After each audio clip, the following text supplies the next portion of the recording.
ሰላም እንዴት ናችሁ?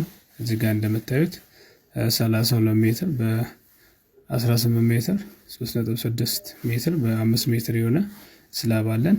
ለዚህ ስላብ ምን ያህል አሸዋ፣ ጠጠርና ሲሚንቶ ያስፈልገናል የሚለውን ካልኩሌት እናደርጋለን። ቲክነስ ኦፍ ስላቡ 0.15 ሜትር ነው። ሚክስ ሬሽዮ ደግሞ 1 ሲሚንቶ 1.5 አሸዋና 3 ደግሞ 3 ሳጥን ጠጠር ነው የሚያስፈልገን። ስለዚህ መጀመሪያ የምናደርገው ቮሊዩም ኦፍ ስላብ ነው የምንሰራው። እዚህ ጋር ያለውን የስላብ ቮሊዩም እንሰራለን። ያ ማለት 32 ሲባዛ በ18 ሲባዛ በ0.15 ቲክነስ የትልቁን ፓርት ቮሊዩም ሰራን። ሲደመር የትንሽዬውን ስንሰራ ደግሞ 5 ሜትር ሲባዛ በ3.6 ሜትር ሲባዛ በ0.15 ማለት ነው። ይሄ ማለት ዊት ቮሊዩሙ 89.1 ሜትር ኪዩብ መጣ ማለት ነው። ከዛ ድራይ ቮሊዩም ስንፈልግ ደግሞ 1.54 ወይም 1.54 ሲባዛ በዊት ቮሊዩም ነው። ያ ማለት ዊት ቮሊዩሙ 89.1 ነው። ያ ማለት ድራይ ቮሊዩም ስንት ይመጣል? 137 ሜትር ኪዩብ ይመጣል ማለት ነው። ስለዚህ ሲሚንቶ ስንፈልግ እዚህ ጋር እንደምታው ሚክስ ሬሽዮ ላይ 1 ነው። 1 ሲሚንቶ ነው ብሎ 1 ሲካፈል ለነዚህ ድምር 1 ሲደመር 1.5 ሲደመር 3 ማለት ነው። ያ ማለት 5.5 ማለት ነው። ሲባዛ በድራይ ቮሊዩም ስናደርግ 24.9 ሜትር ኪዩብ ይመጣል።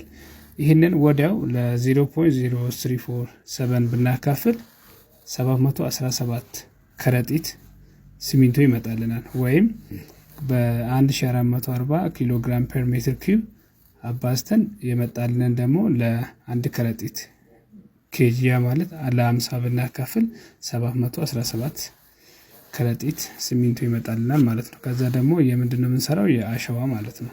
የአሸዋ ደግሞ እዚህ ጋር ስናይ 1.5 ነው ሚክስ ሬሽዮ ለአሸዋ የምንጠቀመው። ያ ማለት 1.5 ሲካፈል ለ5.5 ለድምራቸው ሲባዛ በድራይ ቮሊዩም ስናደርግ 37.4 ሜትር ኪዩብ ይመጣል ማለት ነው። ይሄንን ሜትር ኪዩብ አሸዋ ያስፈልገናል ማለት ነው።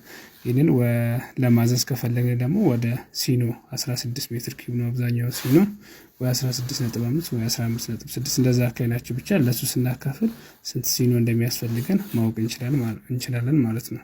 ከዛ በኋላ ደግሞ የጠጠር ነው።